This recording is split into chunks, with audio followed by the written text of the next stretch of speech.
আজকে বানাবো মশলা রাইস। মশলা রাইসের জন্য প্রথমে বড় বড় সাইজে দুটো আলু 4 টুকরো করে কেটে নিয়েছি। এবার এগুলোকে ভেজে নেব। কড়াই গরম করতে দিয়েছিলাম, কড়াই গরম হয়ে গেছে। এবারে পরিমাণ মতো তেল দিয়ে দেবো আলু ভাজার জন্য। তেল গরম হয়ে গেছে, এবার কেটে রাখা আলুগুলো দিয়ে দেবো।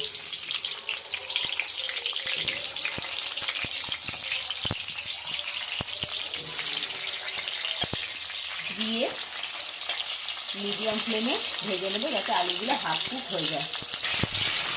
এবার চাপা দিয়ে আস্তে আস্তে করে আলুগুলো লাল লাল করে ভেজে নেব।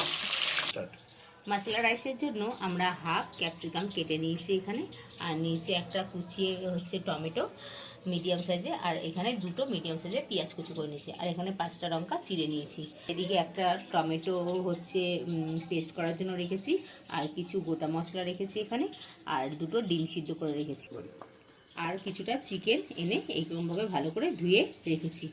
ভাজা হয়ে এসছে, চাপা দিয়ে দিয়ে হাফ কুক হয়ে গেছে, আর একটু লাল লাল করে নেবো, তারপর তুলে নেবো। মাংসটা ম্যারিনেট করে যতক্ষণ আলুটা হচ্ছে ততক্ষণ মাংসটা এদিকে ম্যারিনেট করবো। তার জন্য দিয়ে দেবো একটুখানি আদা গুঁড়ো, চামচ হলুদ গুঁড়ো,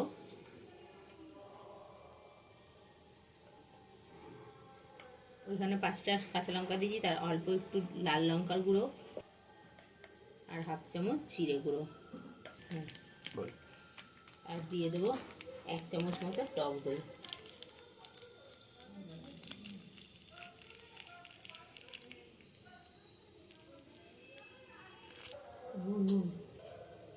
আর দেবো 1 চামচ মতো নুন, গোলমরিচ,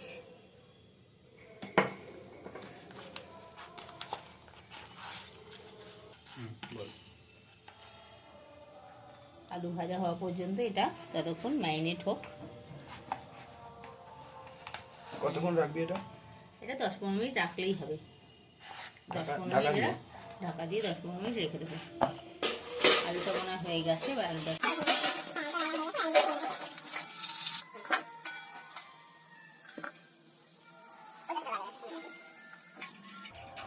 এবার গোটা মশলা দিয়ে দেবো, কাঁচা লঙ্কা, মশলা পড়ে যাবে, দিয়ে দেবো পেঁয়াজ কুচি, নাড়িয়ে পেঁয়াজ দিয়ে ভাজা ভাজা হতে দেবো।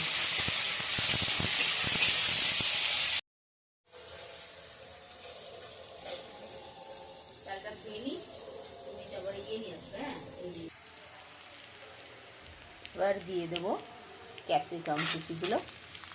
এটা বেশি ভাজতে হবে না, হালকা নেড়ে চেড়ে টমেটোগুলো দিয়ে দেবো।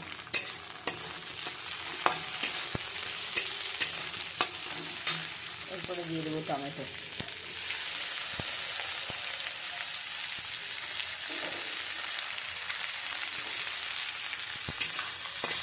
টমেটোটা সিদ্ধ হতে দেবো। আমি 500 মতো চাল নিয়ে নিয়েছি মেপে। এই যে বাটি এতটা, যতটা চাল নেবো ততটাই জল নিতে হবে, তাই জন্য বাটি মেপে নিয়েছি। এবার চালটা ধুয়ে নেবো।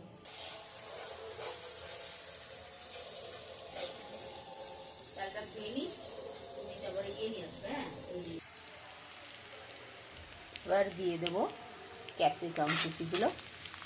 এটা বেশি ভাজতে হবে না, হালকা নেড়ে চেড়ে টমেটোগুলো দিয়ে দেবো।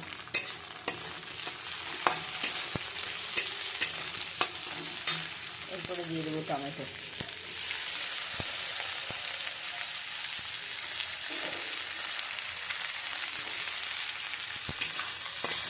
টমেটো সিদ্ধ হতে দেবো। দিয়ে দেবো 1 চামচ হলুদ গুঁড়ো, 1 চামচ জিরে গুঁড়ো, একটুখানি আদা বাটা, আর একটু রসুন বাটা। কষিয়ে নেবো।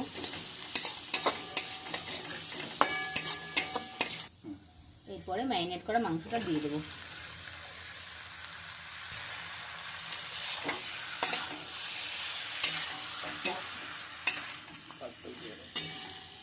কষিয়ে তারপরে জল দেবো। 5 মিনিট কষিয়ে তারপরে এর মধ্যে জল দেবো। 5 মিনিট ধরে কষানো হয়ে গেছে, এরপরে দিয়ে দেবো টমেটো পেস্ট।